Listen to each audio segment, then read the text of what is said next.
Hey, family. This is Steve Copeland from the Couch Conversation. Steve Copeland from the Couch Conversation. Steve Copeland from the Couch Conversation Show. Steve Copeland from the Couch Conversation. Steve Copeland from the Couch Conversation. Steve Copeland from the Couch Conversation Show. I just wanted to come on for a little bit, as I say. And y'all know sometimes when I come on, I end up going for hours. But I got up. Thank God, thank God, thank God, thank God for another beautiful day that He has put in my life. A day I will never, ever get to see again. And I truly thank Him. I was sharing with y'all last night that I went and visited this mother with 9 children. Now, Communities United is an organization where we fight for the democracy of Black people here in Baltimore City. So, I'm telling y'all right now, I signed back up with Communities United. And the reason why, because y'all know I try to fight to help reduce like the homicide rate, the crime rate, what is that, sex trafficking, all that stuff that tends to hurt us, you know. And I'm not by myself. But a lot of people, you know, we need more people, more Black people, be honest with you, getting involved with Communities United. Now, I understand a lot of us will use things like the white man system, or the white man don't want to see us move ahead and all this type of stuff. Or what's the other one? The system don't work for the Black people. And I beg the difference. And the reason why I can say that is because joining the Communities United, and I begin to understand that we fight anything like laws and stuff like that they come up with to hurt your moderate to low income people. That's what we fight for. We fight for your civil rights, your equal rights, your constitutional rights. We fight for fair housing and fair wages. A lot of y'all, I shared with y'all that I was one of them that helped them get that $15 minimum wage passed. I also, with Communities United and other organizations, we was able to get the bill passed for slumlords to become licensed landlords. So that means they have to get their property up to code. Not just your private landlords or your landlords, I'm gonna say apartment buildings or managers of apartment buildings and stuff like that. If your property is not up to code, from what I understand, the way it went, actually they can take your property because it's all about the people. Now, from what I understand, they still fighting because certain things, you know, take place to really fall in, so it would be much greater. That's all that is, right? It would be much greater. But those are the things that Communities United and there's other organizations out there that do what they do. Now, for me, because my thing is helping the homeless and the less fortunate. Now, I got my second house where I'm sitting at right now. Thank you, Mike, you know, for letting me rent the house and do my program out the house, and not just that, to be able to do the studio out the house. So I'm honored with that. Now, mind y'all, the goal is for us to get more volunteers, and I want like-minded people, God-centered people. If God gave you a vision and you find yourself trying to struggle all by yourself to get it done, but you know if you gave your vision, it's going to come true. And anyway, it's going to work out. But sometimes, you know, we got to watch the people that we let in. And sometimes, most of the times, and all the time. But you have to learn to trust. No matter what, you got to learn to trust.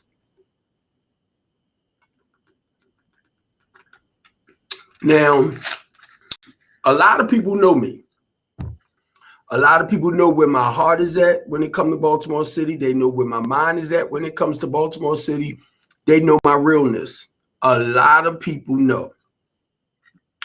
For me, and I'm trying not to take it real, personal like, but to be in a big church that I'm in, to have almost 5,000 Facebook friends, to know the politicians on both ends, Democrat and Republican, our local leaders, and my goal is for them to work with me, with my organization, and helping to turn the lives around of the people that tends to slip through the cracks. And that's all I'm asking. I cannot do it by myself. I can't. So the goal now is to start promoting basically everything that we want to do or doing, right? I talked to a brother. I went down to, it was a meeting about the Harlem Park Theater. They want to keep it that district as an historic, a historic block. Well, the church. And the commissioner and them, the ones we were sitting with that decide over this, they decided they okayed it. So Angela and her two sons, they're going to start working and building on that thing. They got the property in the 600 block, if I'm not mistaken, of, and I used to live right around there. Not like Harlem Avenue, but they got that whole block, basically. Wiley's funeral home used to be down on the corner, so I don't think they got that. But that block, basically, they got. And they're going to turn it into like studios, convenience stores, and all that type of stuff. So I'm just saying this, y'all, because if a lot of us just gave up on Baltimore City, I could never just give up on Baltimore City. I couldn't do that. I couldn't do that. This is my home. I feel like if I get up and go somewhere else, I might run into the same predicament that's here. So it's best where I stay and try to do the necessary things for us to fight to reduce like the crime rate, the homicide rate, the opioid and fentanyl pandemic, stuff like that. Because stuff been set up for us to kill each other off. Look how they rally our children together, like right there on Pennsylvania Avenue, in between North and Cumberland. They let them do what they got to do right there, as long as they killing each other right where they at. Then you got a group of kids that's on the other side of the street over there near I'm gonna say nursing home. It's not a nursing home, but the senior citizen building. So a lot of them not traveling in and out because they know that there's a good chance they mingle with the people down in the streets, they're gonna get hurt. So they don't really come out that much if they don't have to, because of the drug activities. And that is one area that I'm looking at working on, and you have to have some type of solution there. But when you're willing to work with that and that area, right? I call it the Freddie Gray area.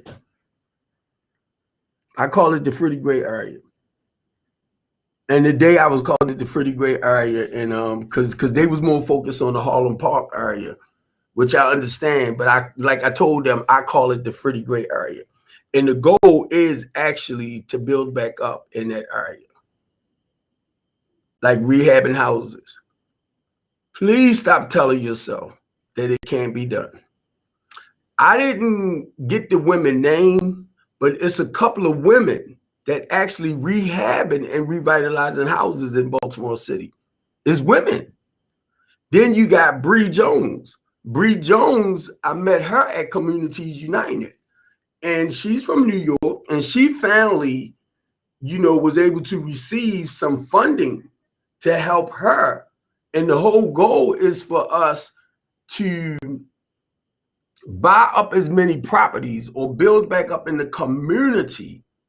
But we want to make sure the Black people will be able to come into those communities with the rehabbing houses. And not only that, say like you got a block and it might be 30 houses on that block. So you want to build a little community right there within itself so they can all feed off each other. Maybe have a little store on the corner, but like a grocery store. See, we don't have a lot of that in the city. They beginning to take it out. They begin to take a lot of stuff out.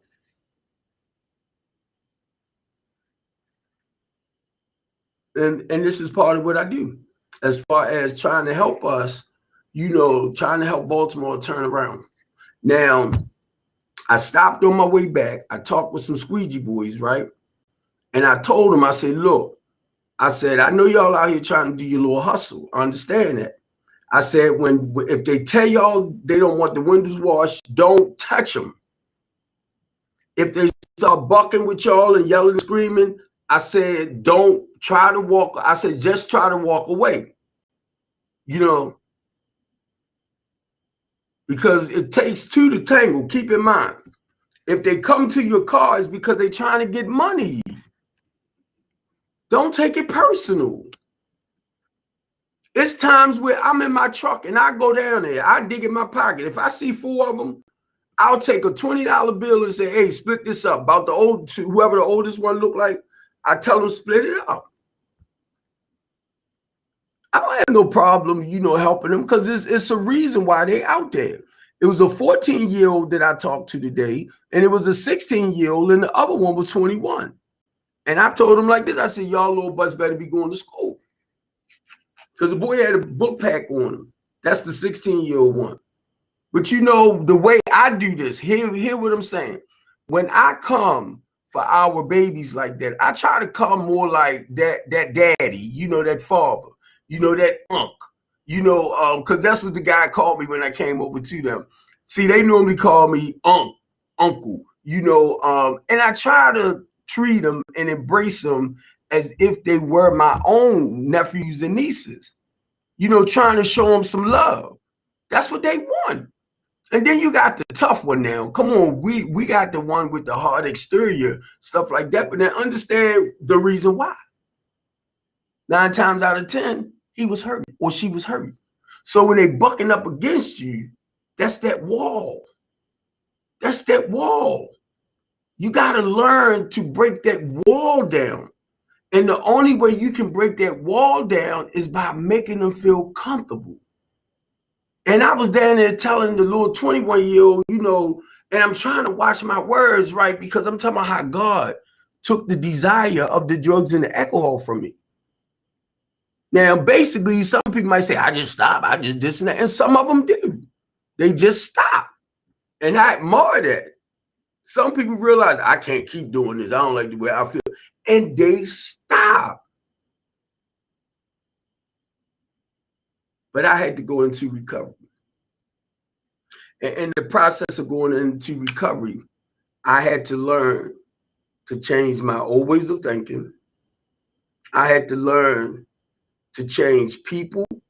I had to learn to stop doing the same things that I used to do. So all that stuff over the years, I had to learn to let it go. So be honest with you, when I first came around and I began to understand, I had to become fully selfish in me. I had to become selfish. Understand, I had to be, it's about me. And once I was able to get that me in, and I started embracing love. So now watch where I go. Because now this is within me. I became selfish. Then over the years, I had to become selfless. like caring more about others, because now it's in me to go out and do what God say do. See, a lot of us can't do that. And as a parent, as a man, as a dude that hustled, so I have to relate to whoever I'm talking to. And then I might have to share stuff with them, like, I was there too when I was doing it. I was doing it, because sometimes you got to let them know I was there. I was telling the young guy I started smoking weed at 11. The 21-year-old, he said I started smoking at 14. Sometimes you got to tell them that, because say like if they smoking weed and they taking pills or something like that, right? You just have to help them understand I was there at one time. I got taught. I was sick and tired. And I yelled out, God, please help me. I was tired. And what God did, he guided me to total health care. And the lady said, the counselor said, you need to leave that stuff alone and look inside of you and see what's going on with you. Did y'all just hear what I said? She said, you gotta leave that stuff alone and look inside of you and see what's going on with you. Now, mind you, when she said that, she said, leave the stuff alone. And in my mind, I'm like, how in the hell can you do that? Now, look how simple the words was. You need to leave that stuff alone and look inside of you to see what's going on.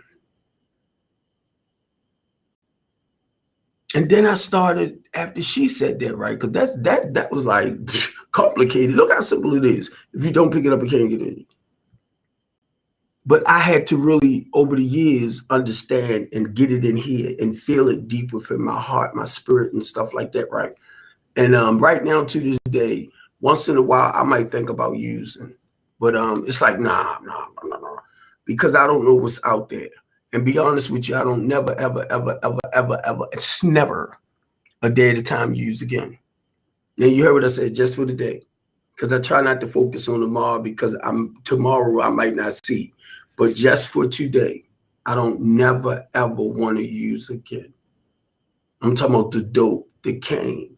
And not just that, I'm addicted to women, to poo-poo.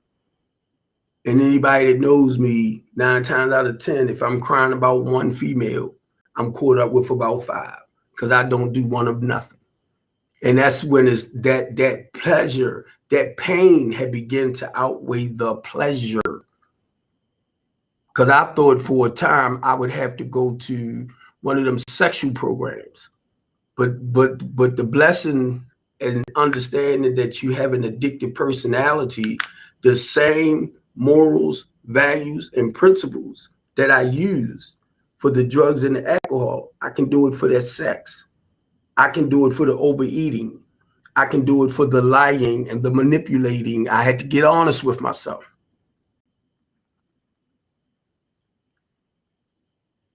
This is the how of the NA program, the spiritual program. Now watch how I switch the words up. Honesty, open-mindedness, and willingness. That's the how of the program. So what I started seeing, truth, I have to be honest with me. Faith, being open-minded and having faith. Trust, I had to grab those spiritual principles. And actually, I had to feel them within my inside. Truth, faith, and trust. And it's not about nobody else. It's about me. And because I have done the necessary work to learn to love me again, now I can go out and give it to other people. Give it to other people. When I prayed, and there's a step that we talk about, we became willing. We became willing to turn all our character defects over. We became willing. So all of this lying, manipulating, sneaky stuff, you know, everything that goes against your good qualities, I had to learn a day at a time to surrender to them. Some people say I've been delivered or I repented, and it's okay. But it's always just for today, because tomorrow ain't promised. Just for today, I surrender to the drugs and the alcohol. And as far as that, not using it. If you don't pick it up, it can't get in you. When it came to the females, I said, if you don't get it up, you can't go do them, you know, stuff like that. But I'm just sharing that because I abuse sex just like I did the drugs and the alcohol. Come on. I was married twice. Beautiful women. And I'm talking about personality, character-wise, even though, you know, we all had our own little ins and outs and stuff. But they was good women. And not was, but is good women. My first wife, I met a young lady and I fell in love with the young lady. My first wife, I love my first wife. I love both of my wives. Don't get it wrong. My first wife, I was caught up with this young lady and I was trying to do all the right things. But Monday through Friday, I was with the young girl because I'm driving the bus, right? I mean, I'm driving the truck. But on Saturdays and Sundays or Fridays, I had to go home and act as normal as possible. But then it got to the point that got me and the young lady a place. I began to understand the difference between love and actually being in love with somebody. I loved my first wife, but I realized I wasn't in love with my first wife. And she told me this to set me free. She said, Steve, I know you love me, but I understand you're not in love with me. She told me I can go. And I'm struggling. I got another place for me and this young lady, but I'm struggling with trying to, you know, and I'm trying to pay for 2 houses. So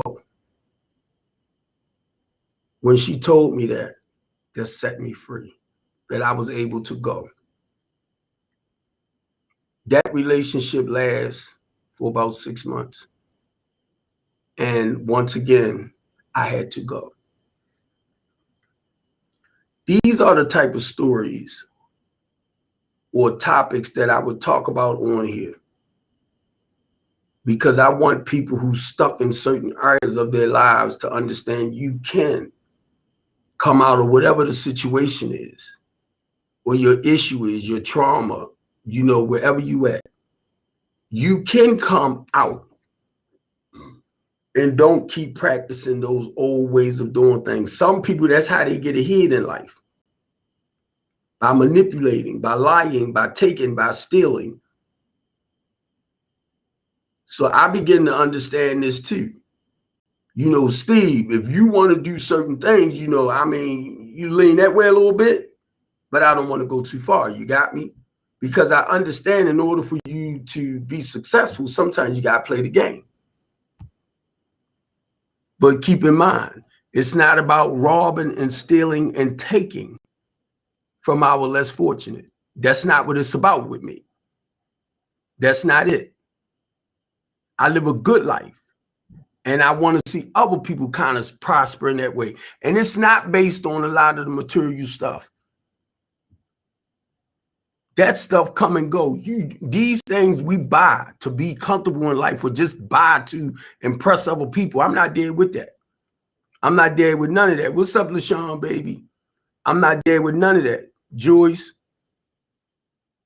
And I keep trying to tell some of y'all, because of my spiritual journey, if I turn around and go against these godly morals, values, and principles when it comes to his people, the Holy Spirit will eat me up. I don't know about none of y'all. I'm talking about me. I don't like the feeling of shame, guilt, embarrassment, or just that feeling of being uncomfortable. And I'm going to share this with you, with a lot of y'all. If you don't understand this, right? When Jesus Christ accepted the sins of the world, when Jesus Christ accepted the sins of the world, the Holy Spirit left him. And that's why he felt the sting of death, because he had accepted our sins. I don't talk about that a lot because I already know what he did for me. I already know. I live in mercy, but I didn't get what I rightfully deserved, and that was death.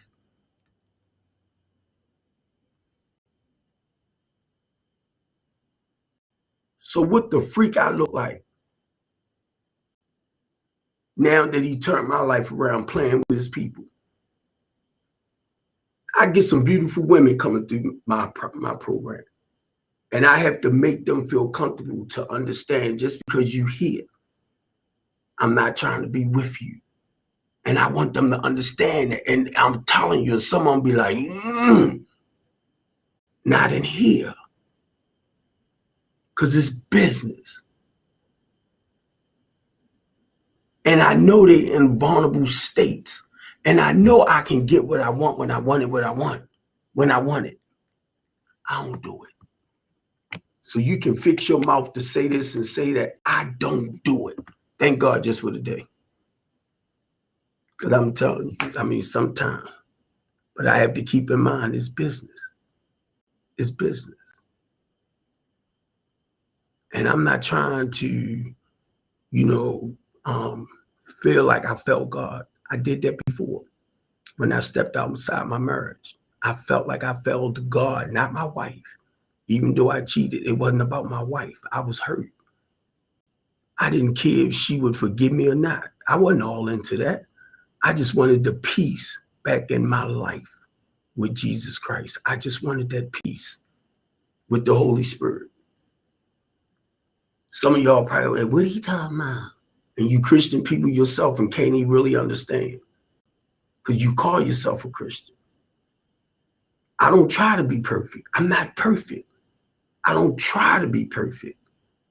But I try to live by these godly morals and values and principles. And guess what?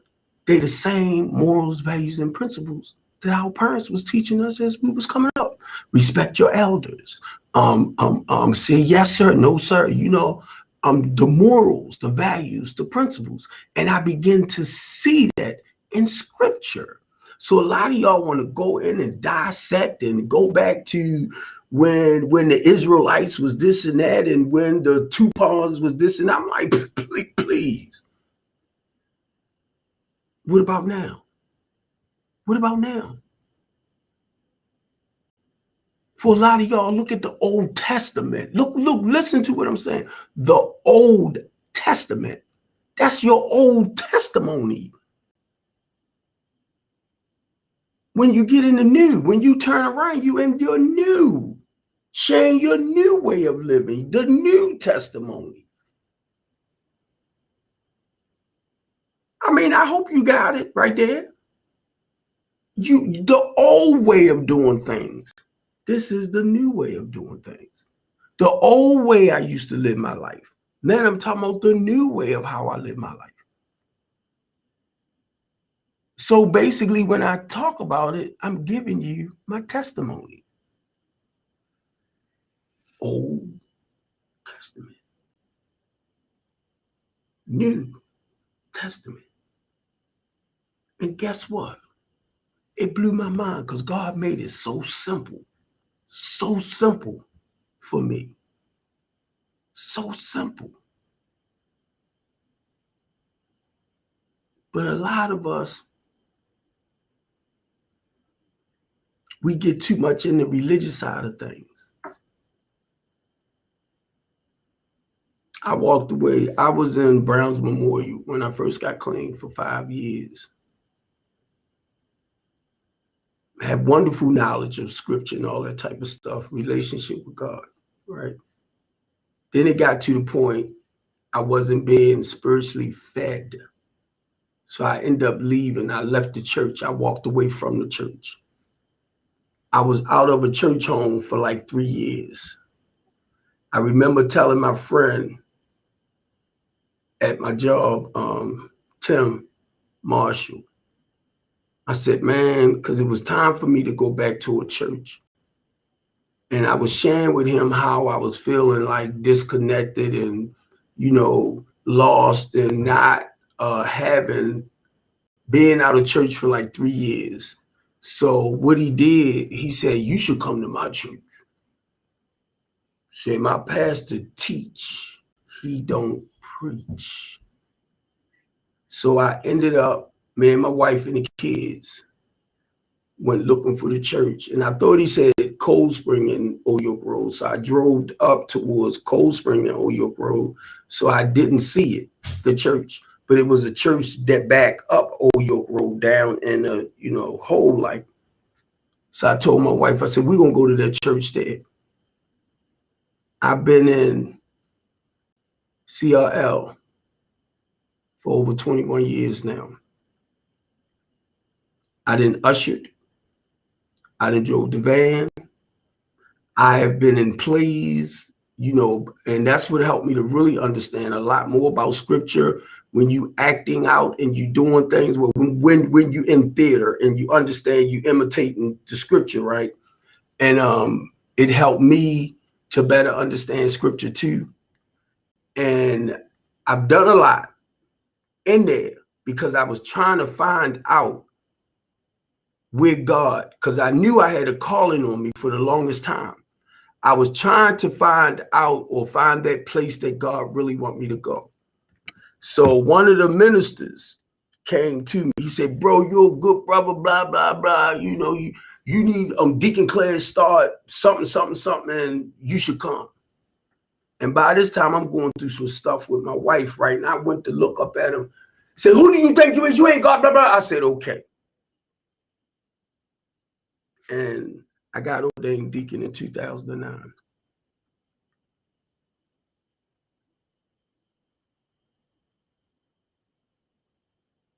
I got ordained deacon in 2009. 2010, I stepped outside my marriage because I was struggling with my marriage. That's why I talk about stuff, to help people understand you can become a better person with your struggles. We fall down, but we get back up. We fall down, but we get back up. I stepped off the deacon ministry. They ain't had to tell me nothing. I stepped off because I didn't feel right in my spirit. So I stepped off the deacon ministry. But I knew deep in my heart that I could not stop walking on this journey for Christ. I already knew it. That's why when we look at people like, and I'm going to use Jamal Bryant, I'm going to use Eddie Long, all of them that we look at and say they shouldn't do this, they shouldn't do that. But guess what? We stumble and we fall, but we get back up. And what I admire the most about these people, no matter how they stumbled and fell in the ministry, they never stopped. I'm the one that backed up. And people was going after Jamal Bryant. He need to sit down. He need to do. I said, no, he don't. They said, why?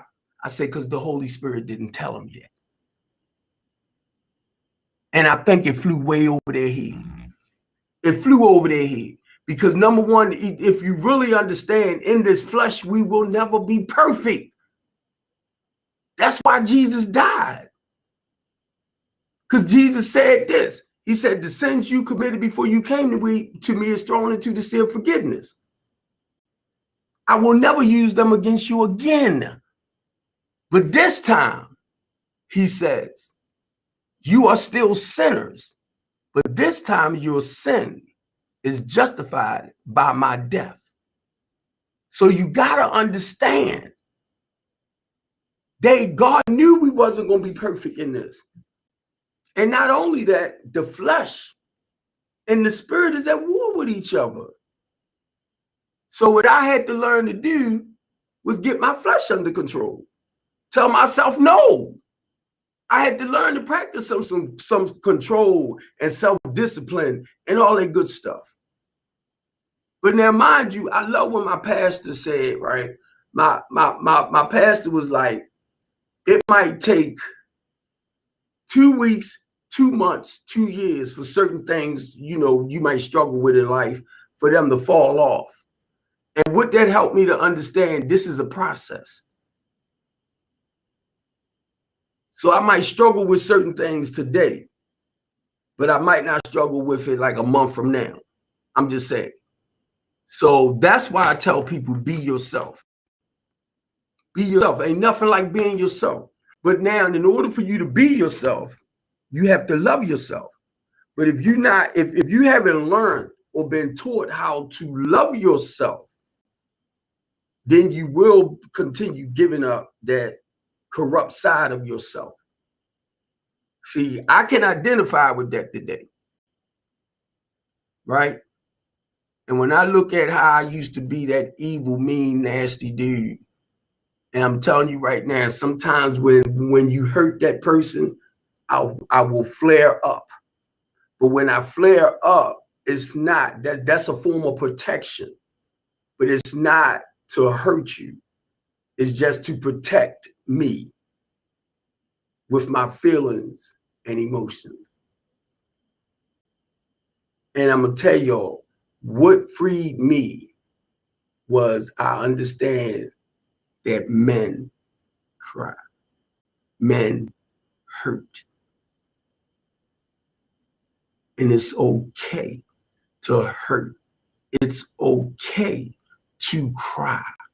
I'm talking about as a man, because I'm a human being and I have feelings. But the good part, like I was telling the little the squeegee boys, I was telling them, just don't act out on something that will send you to prison. And I tell men the same things. It's okay to cry. It's okay to holler. It's okay to scream. It's a freedom. It's like a pressure relief valve that I feel once I get that stuff out.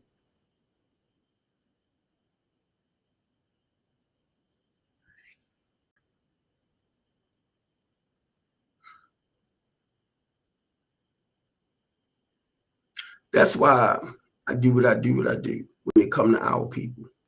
That's why I do what I do. The whole goal is helping people to deal with whatever's going on inside. Wherever you've been raped, molested, abandoned, stuff like that, it's okay. And the goal with that is to help you learn to love and accept yourself. And you know what tends to happen? When you have people that don't really love themselves, they don't. They think they do, but when you find yourself wanting to come for other people for whatever reason, you got to look here. So it's not the person that you call yourself coming for. It's you. It's you. When you got to insult people that you really don't know. It's like, why are you creating stuff to try to make, I'm just saying. One thing I learned from me, I share the truth about any and everything.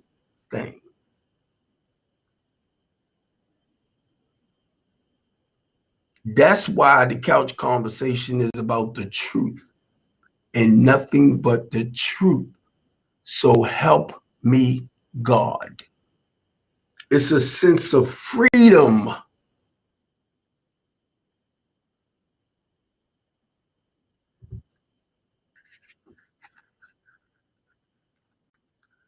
I need y'all.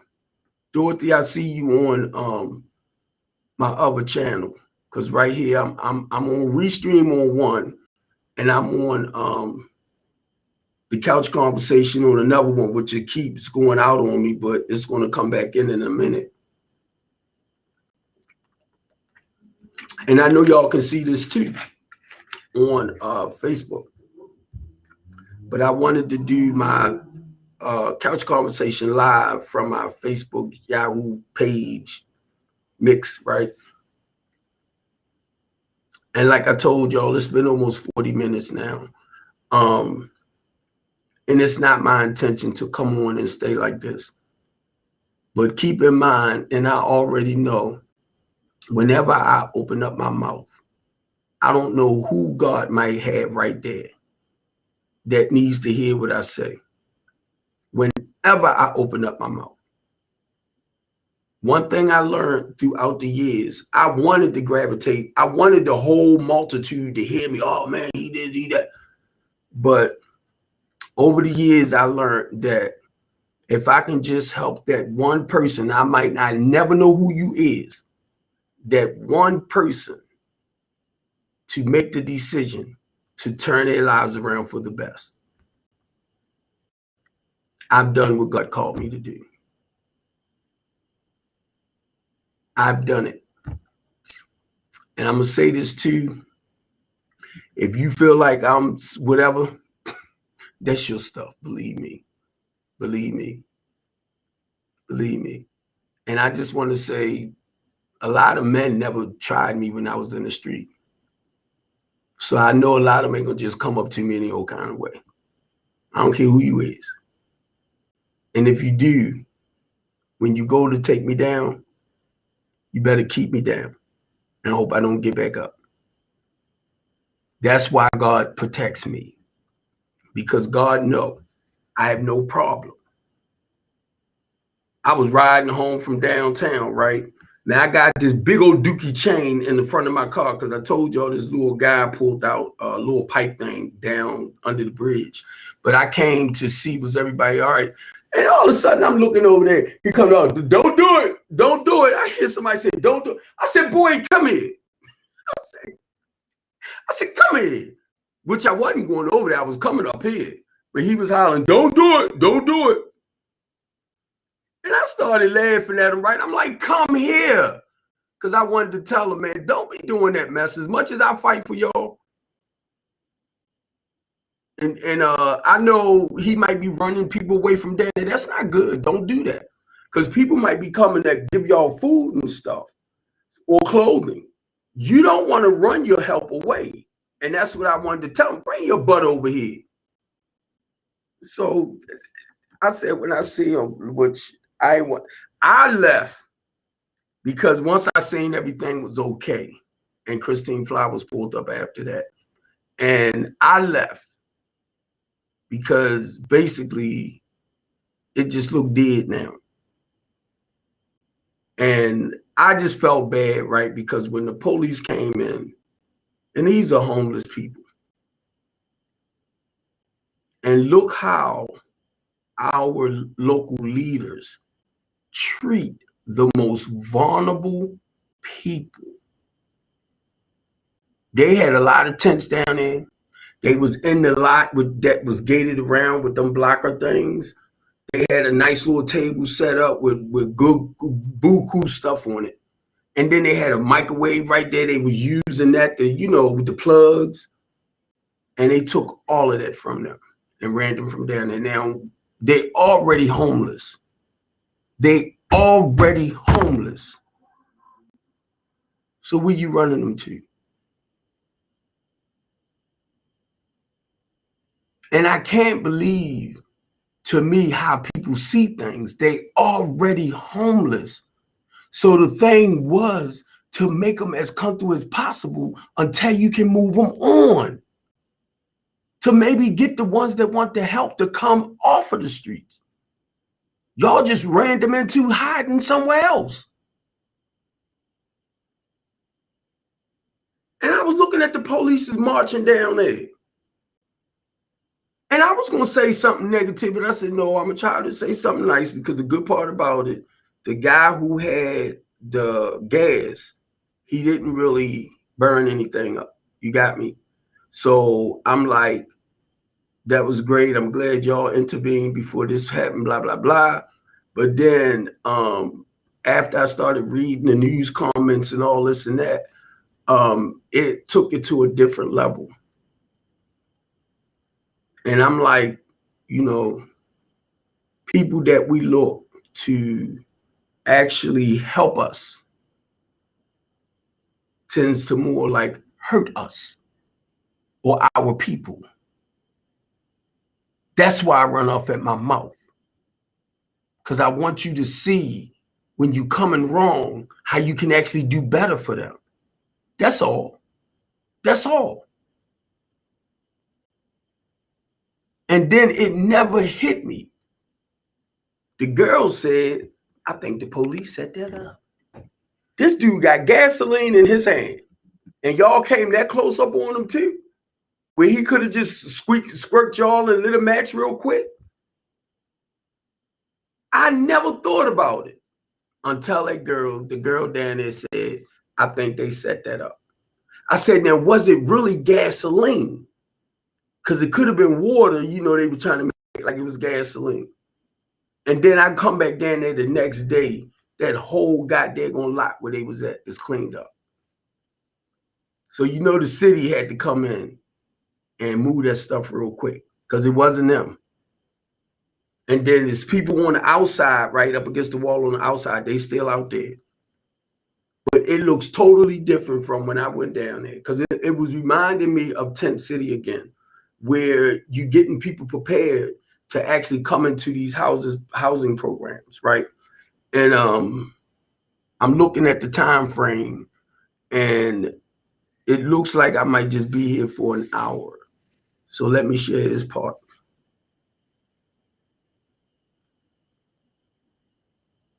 My goal is to get with homeless services.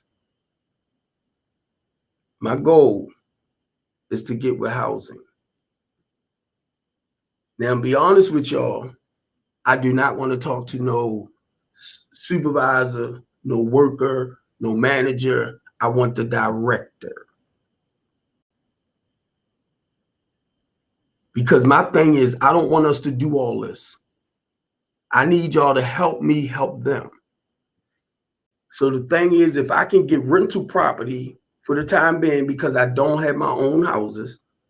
So if I can get rental properties, 4 or 5 bedrooms, we can house them. I will house them. But they have to have some type of income to pay their way.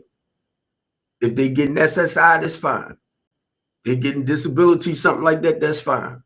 Some of them might work a part-time job but can afford to pay for their stay, like in a room. The goal is not to keep them long.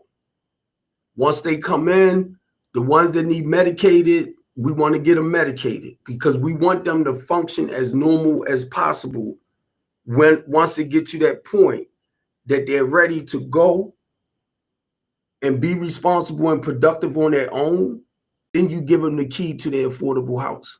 Whether it's Section 8, whether it's a government house or low-income housing, and prayerfully, when I start rehabbing, my clients have the first option to buy a house. They will get into the home buyers program and all of that.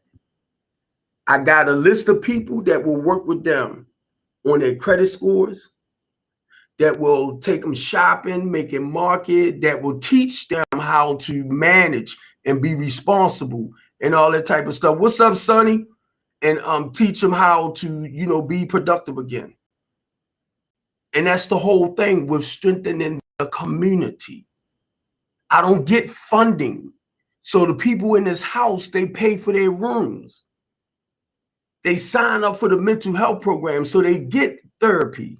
They get a counselor. Well, no, let me say they get a psychiatrist. They get a counselor. And this is what I told my mental health care provider. I want all of them to get into therapy. Well, they don't want to. I said I want all of them. And that's not being smart. I don't care what they say. But if you in here, you're going to talk to a therapist because I want you to get to the root of whatever it is. Because sometimes, look, the chemical imbalancement here is because the brain is not functioning right. You know that. And a lot of time it's the trauma from the past that's turned our life apart in the here and now. So we need to go in and address those molestation issues, those rape issues, those abandonment issues that's traumatizing our life in the here and now.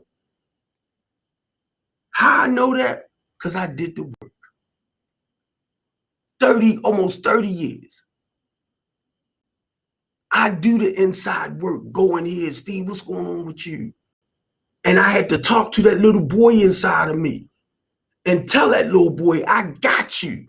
The little boy was hurt. I got you now. As the adult, I got you. So sometimes if you see me acting like a 5-year-old, that boy needs to come out sometime. He needs to come out. But me as the adult need to make sure you keep him in control. You know what I mean? So he won't do nothing destructive. I already know that. I know that. That's why I want them to get the proper help they need.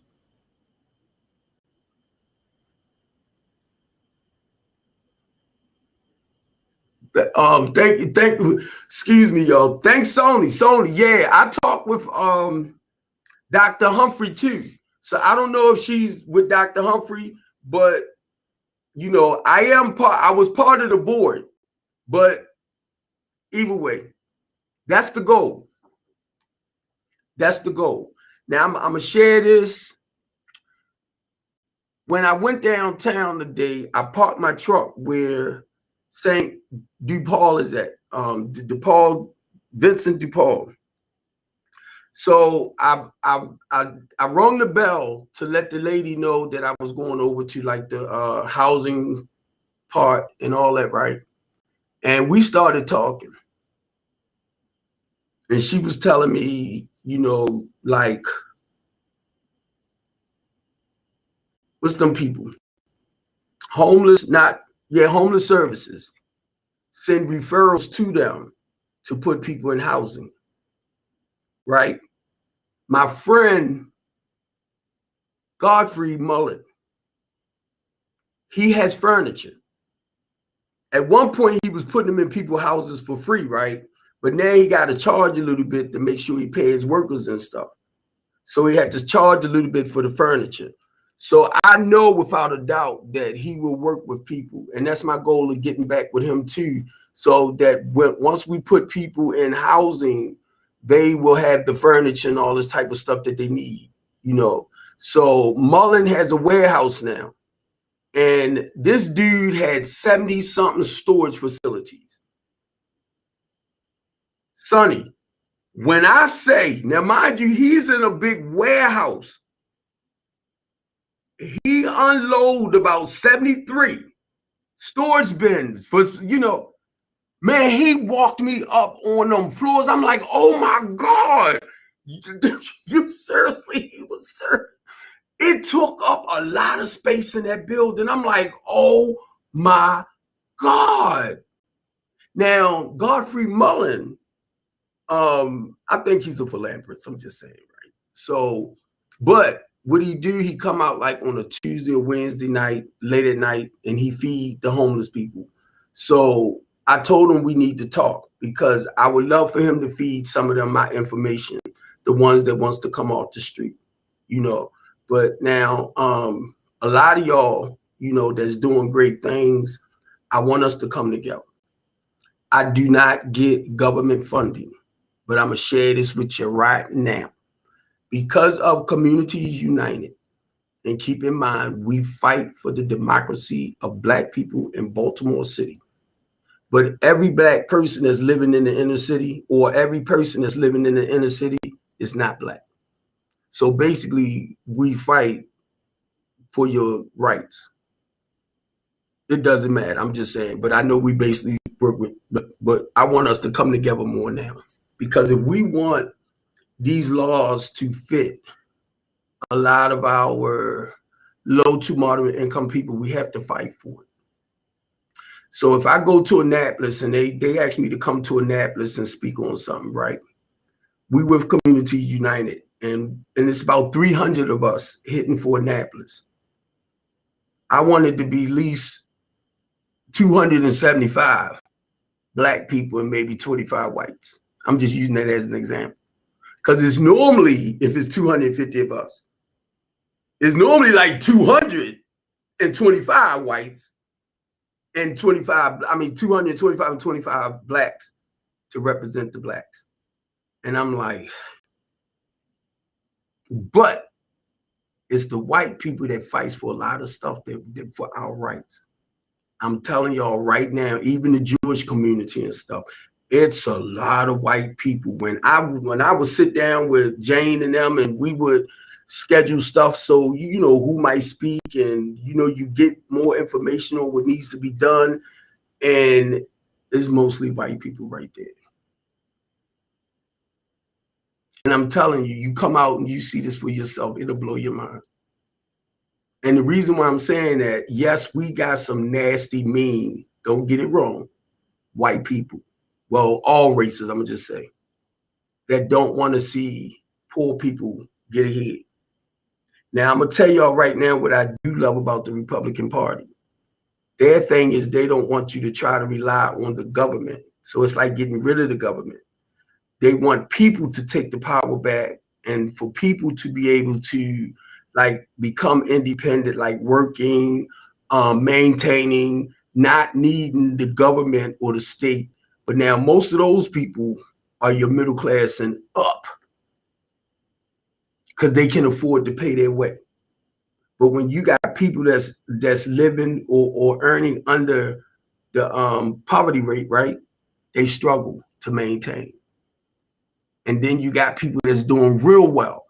They doing excellent financially and all that to maintain their household, the kids for school. You might struggle a little bit here and there, but you know you get the funding or you can do what you do. But I'm talking about the people that doesn't have anything and they looking out. That's why they depend on the government. They depend on the state.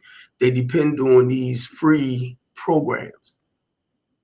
And I'm going to tell y'all that wants to talk about your ancestors a lot. Mainly your white ancestors a lot. If they never went over Africa and brought them people over here or brought our ancestors over here like they did, then you wouldn't have to put these programs together to take care of all the people that's here. Did y'all ever think about that?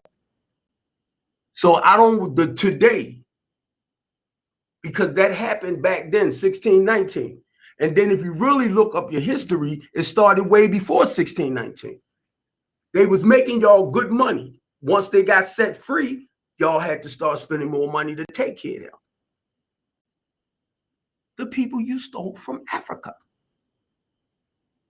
Our ancestors. I ain't mad. I ain't mad at all. Knowing what they went through makes me strong today. Knowing what they went through and the ones that lived makes me strong today.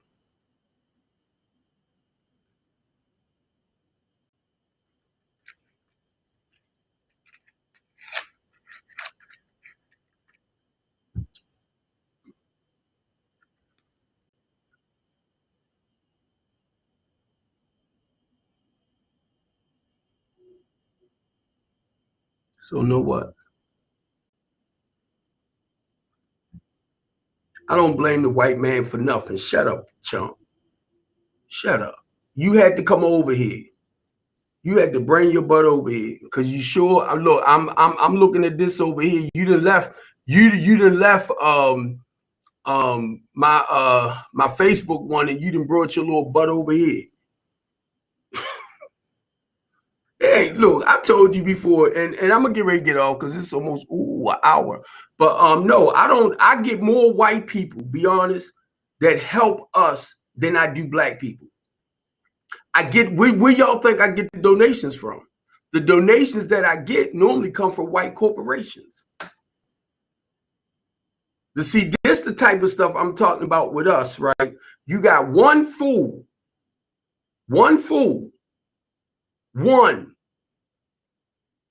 Here you talk about something and they want to try to turn it around to fit them. Nothing you could say mess with this right here. Nothing. Because you got to understand, you ain't ordained this, chump. And look, I'm still trying to think of your name because I was like, that ain't nobody but God dang. The one that was bringing the wood down under the bridge when Christina Flowers was down there, that's who Chris Butler is. He got to make a phony fake page. I know who you is, bro. He got to make a phony fake page, right? And come on it to run off at his mouth. And it's a black dude. Rather than you supporting your people and helping to fight, look what you're doing. Go to show me you're a coward. So y'all know I like to get raw from time to time, right? But anyway, it's been an hour now, and I just want to say I love y'all. And it just popped back on me again. When I was down at St. DuPaul's, right? The lady that I was talking to got a message from homeless, no, not homeless services. I think, homeless services. I'm sorry. She got a message from homeless services about a mother with 9 children. And I went and visited that mother last night to talk with her. And my goal is reaching out to housing for her. Now, when she read that somebody that email, I said, that's the young lady I talked to last night that need the help. Now, I'm going to share this. She need to come out of the house that she in because there's rats running in there. Somebody from the city, from housing, one of the supervisors that's in that area of Cherry Hill. I was trying to watch certain things. Well, come in this woman's house and tell this woman she brought the rats in there. And I said, was she black or white? And it was an ignorant black woman. I said, okay. Now, she's supposed to be, I think, a maintenance supervisor, something like that, right? You see how we get paid to take care of our people where their welfare and health is part of what we do. And we turn around and we demonize them.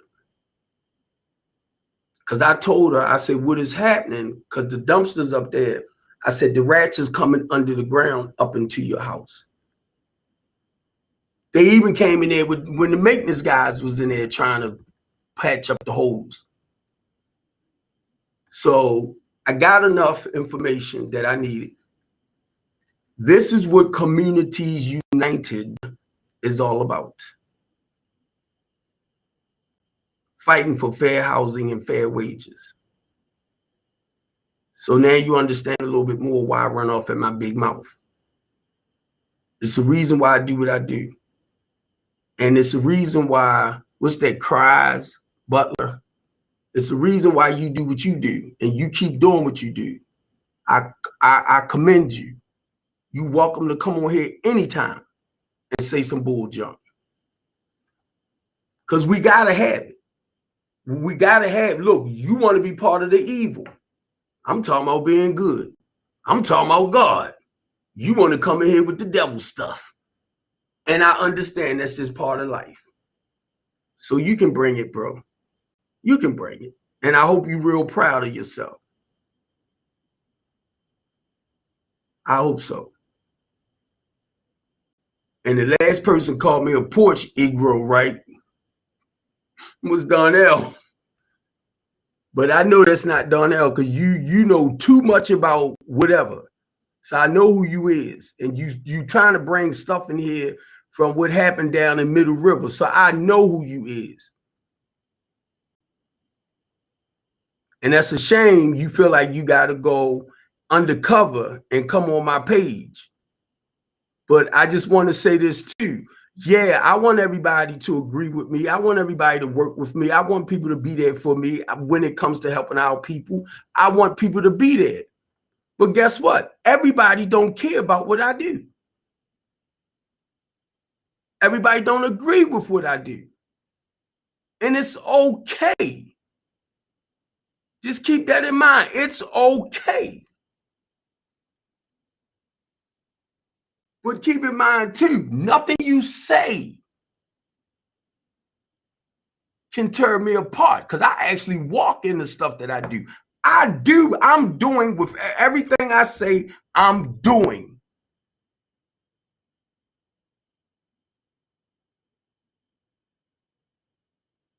Let's not look how quiet this house is. I'm in the dining area.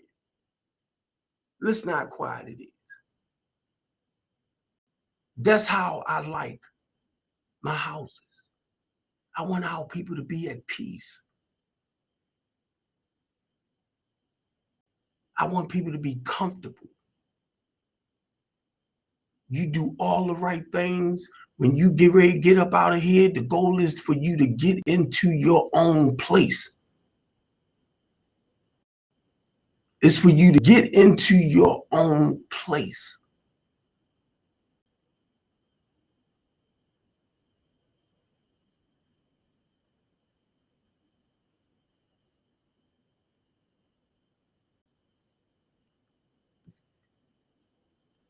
Thank you.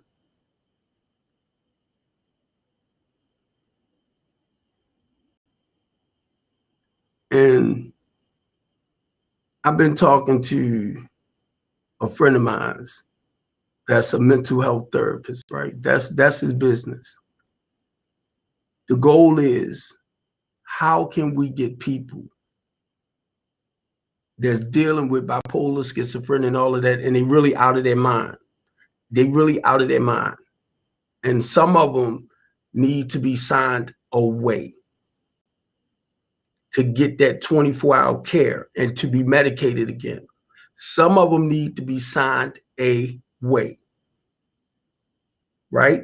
They cannot come into my housing program because they're not at that point where they can be responsible for themselves, because it's all about being responsible for yourself. So thanks, Butler, for saying what you said, right? Because number one, I've been talking with people to try to get people, dummy. I'm just saying. I'm just saying. To try to get people right that's like really gone, put away so won't nobody hurt them. And it's hard to get people like signed away without their permission, right? They have to be ready to go.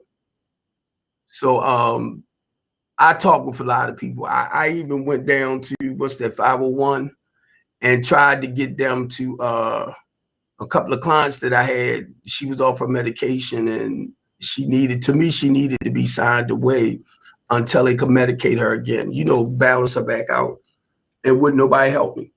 Nobody. I called the crisis center. Now, this is what I got, even from the police.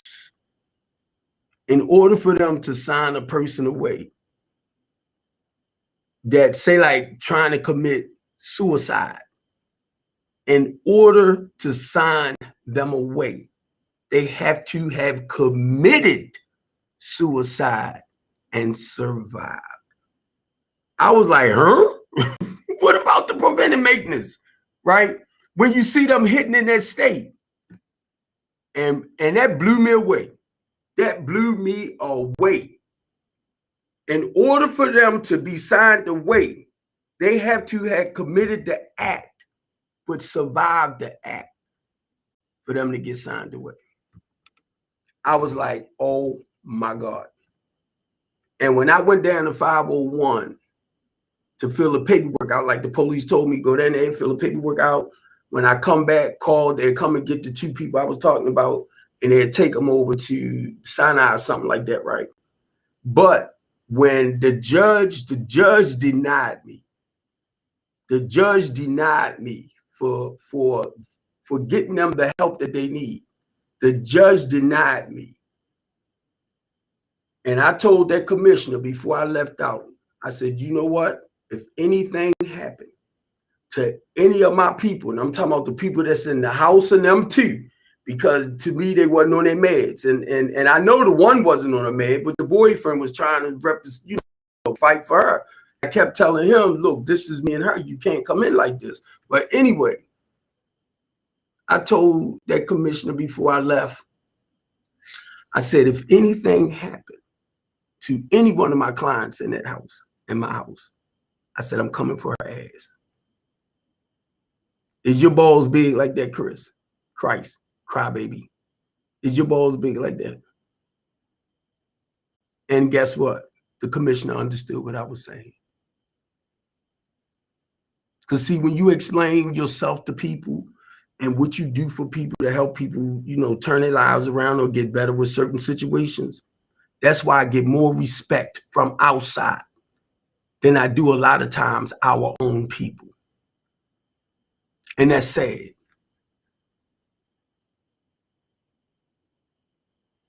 That is really, really freaking sad. Tomorrow, from 5:30 to 6:15, the Couch Conversation Show. I asked my friend Candy to come and talk about grieving, right? So if I'm gonna call her this evening to confirm whether she's gonna come or not. And I might touch on the topic myself, losing a loved one. And if I touch on it, I'm gonna go back to the page that I created that's called A New Be More City. That page is dedicated to the 343 that was killed in 2017. Not only that, I met a lot of parents back then whose sons lived in Baltimore City, grew up in Baltimore City, but they was killed in the county. So because they was killed in the county, they wasn't counted in for the shootings that took place in Baltimore City. See, if you into what I do, you'll understand, you know, because I seek information. And I that's why where it is, because wherever I'm at, I can go to the police or whoever. Hey, my name is Steve Copeland. I'm a member of Communities United. I do this. And a lot of times they'll talk with me. I'll share things with them like I'm one of the guys that helped fight to get that plane here. Do y'all realize when I talk about that, it's a lot of police that want that plane back? You know why? Because a lot of them understand their lives are on the line. Seriously now. Look at a lot of our children, our young men going around shooting police now. Look what happened to the lady. And I was invited out to a candlelight visual that they did for her. And God knows I'm only saying her because the name is not coming right now.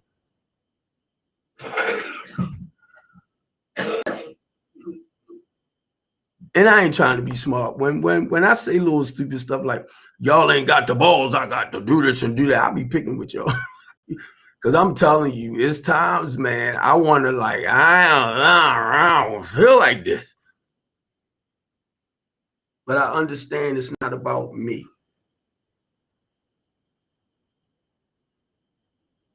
So a lot of times I have to pray and I have to ask God to give me that extra strength physically to keep doing what I need to do for him. Because sometimes my body be like, nope. So I have to pray for that energy, for that power, for that encouragement to move on. It's not an easy road, y'all.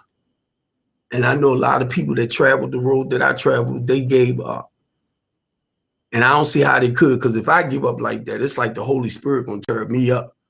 I will feel that shame and guilt. So that's why I keep trying to do what I do, because I recognize. So Mondays from 5:30 to 6 o'clock, the Book Breakers. Now, this is a live stream that I stream from Restream. So I'm sitting right here in one spot. So what I do goes to Facebook. It goes to Facebook, YouTube, Twitter, Twitch, and LinkedIn. Subscribe to those pages. I know you see me from Lincoln. Subscribe. Share it with your friends. We can't do this by ourselves. It's going to take the multitude to do what needs to be done. So on LinkedIn, share it with your friends. On Twitter, share it with your friends. On Twitch, share it with your friends. On YouTube, subscribe. Share it with your friends. And I ain't talking about you, Butler. I ain't talking about you because you want people to stay dead. You want to see our people dead, sucker, turkey. You want to see our people dead. I'm telling you. But no, y'all, share. I'm serious. Share with your share. I told my neighbor around the corner that I be giving donations to and stuff. I told her that I just started a teen podcast.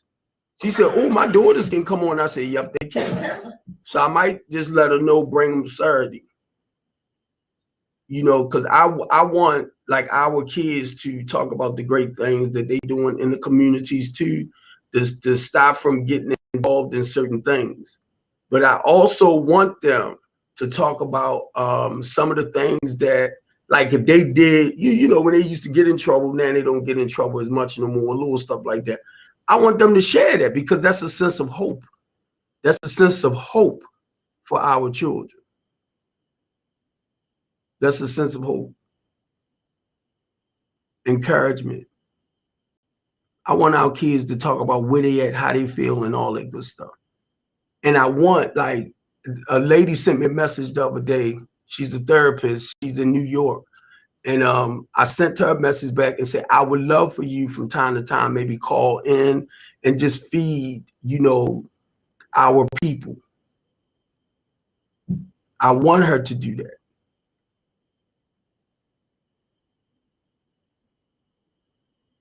Because people need to be educated.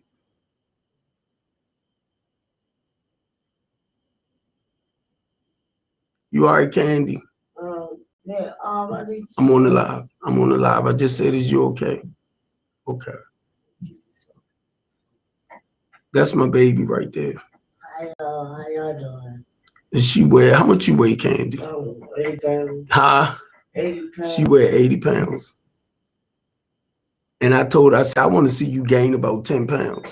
She said, I'm going to lose it anyway because I'm on a machine. She take Dialysis and everything. But this is my baby right here. Yeah. And, you know, she has a lot of health issues.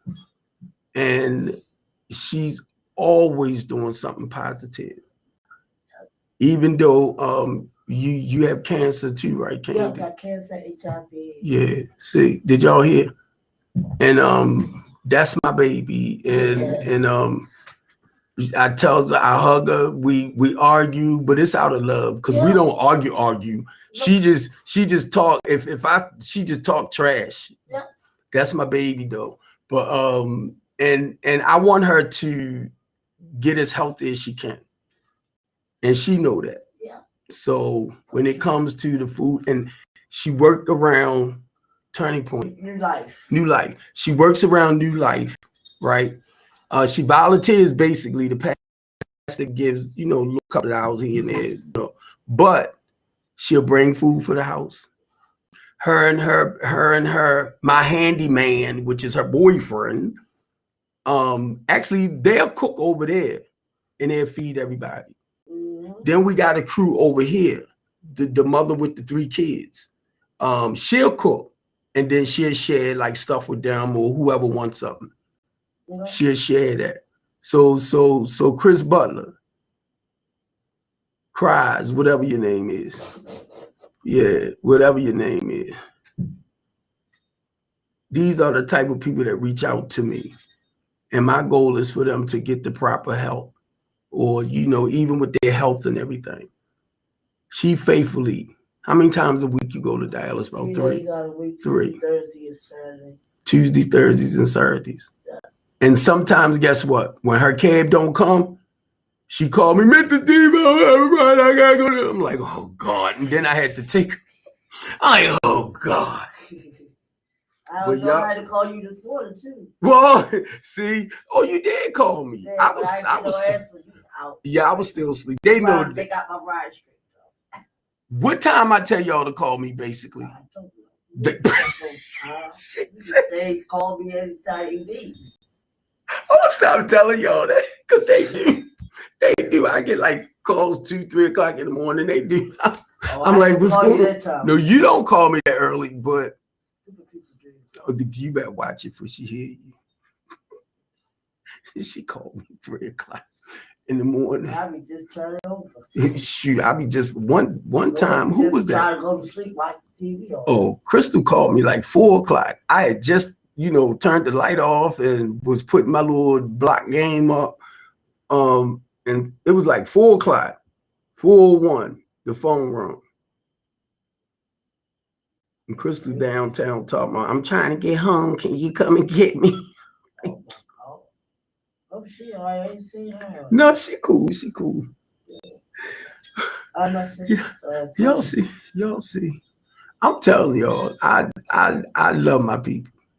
We love you and they too, know crazy. it. They know it. I love you. You heard what she said. We love you too, crazy. We be over there, we get around and it be the group of us, right? And we'll talk about any and everything. Mm-hmm. And just laugh, and right. And that's what Something had to die to pass, but you can't just be in your grunt every time. You gotta, right. You can't just keep being down all the time. You gotta be happy sometimes. It's nothing but love. That's it. And I was trying to see how Mary was doing. Mary's 70 years old. And she's been laying in a lot. So I was kind of concerned about her because normally she's the one that will give me the report on everybody. So I'm like, Mary, if you see him doing something you don't like, tell him clean it up, straighten up, blah, blah, blah, blah. But she been laying down a lot lately. Yeah, and I'm like, I'm not used to that. I wanted to know if it's the medication, but now, mind y'all, hear what I'm saying, because the thing is for them to get balanced out. You know what I mean? So whatever life trauma or issues that kind of plaguing them, I try to make them comfortable enough where they will share with their like PRP or counselor, because I want them to be able to talk to whoever. And I'm talking about with my mental health program. We are one family.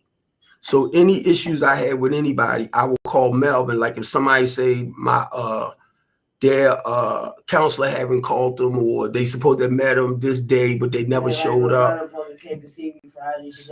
See? Like Loretta supposed to came and see her Friday, but now what Loretta normally do?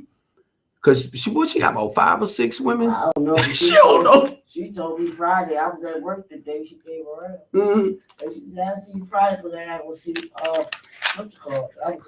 And see, basically, right, what she does, and I love it because she shows up. She might be a little late for certain things. Yeah. And see, I have people that's not into the housing program, but I mean in the house itself, but they're in the program. So she will go and visit them at their homes. But what I am going to do is try to fix it where I can bring all the clients in. I would love to have like a bigger room where we all can come together like once or twice a month. Yeah. Because it's just, one big house, Thanksgiving for everybody. See, and then understand this too, Butler. This is the thing that pisses me off, right? Because these are other people's mothers, fathers, daughters, sons, sisters, brothers, and guess what? They don't want them in their house. That's why they homeless. That's why, or they get ready to get evicted. So they might call me because they know one of the relatives is not really going to take them. So they end up calling me. And if I got the space or I have to send them to somebody else. But now, mind you, it's because their own family don't even want to be bothered with them. Sure don't. My niece and sister still calling me. She like, oh yeah, I need you to see if you can take me up there too. I'm gonna go see the fat chunky monkey. She just called me. I wish somebody cuss you out, you turkey. Mm-mm. Now I'm talking about on here. I know what you talking about. Yeah. You talking about me. Yeah, I wish somebody cuss you out. Wow. Cause you just ill. Oh, that worse, that bad? Ill, yeah. Wow. Well, you know, when people just try to find negative stuff to say, that's a serious issue, bro. That's a no. I mean, I understand, but it just make me look at the pain you going in anytime you gotta try to down somebody else. That's horrible. That's horrible. And they're doing it to make them look ugly. That's all it is, making them look ugly. But they don't realize it. To them, they think they're doing a great job, and that's I ain't even going to put you in the category of Satan. Oh, God. Satan know the difference between right and wrong. But yeah, I'm gonna go ahead and get off, y'all. I do want to help the young lady with the 9 children. I do want to, you know, be honest. They're gonna really need some stuff. They're gonna need some stuff. I could try to help out. She gonna need some stuff. She gonna need some serious help. She got 9 kids, and her husband died to COVID last year. Oh Lord, she going through something. She going through a lot, and not only her, the children too. So I had to talk with her to make sure they getting the proper help that they need to. So she's doing what she got to do. Her mother's part of my team, and she reached out to me. So, and then she had called me about her daughter. Then her and I started talking about everything else. But I went to visit the daughter last night, and she didn't have a lot of food in the house, so she was getting ready to walk around the store to get like some peanut butter and jelly and come back and make them sandwiches. So I went to drop her off, but it's like, okay. I went in with her and told her to get whatever she wanted. That's good. And I paid for it. She was shocked as heck. Then I took them back home. So I said, this should hold you. We know for last night and prayerfully today. But I told her this. I said, if you need me, what I always say, call me. Yep. And that's when we always get the calls. Call you. I gotta talk you up. Talk to Steve. She the only one calls from the house phone. So anytime that house phone ring, I know it's her. Yeah. Well, maybe now the boyfriend. Yeah. But I know it's basically her. Yeah. But anyway, I'm just sharing this with y'all. And some of y'all hear one of my clients sitting right here, me and her talking. And that's what I love about them. You know, I love when I see when they come in, they might look mad, angry, frustrated, they hurt. And then say like maybe a week or 2 later and sooner sometimes, you can see the difference in them. You can feel it, if you understand what I'm saying, because they feel some sense of peace now. And the only way, Mr. Butler, that you can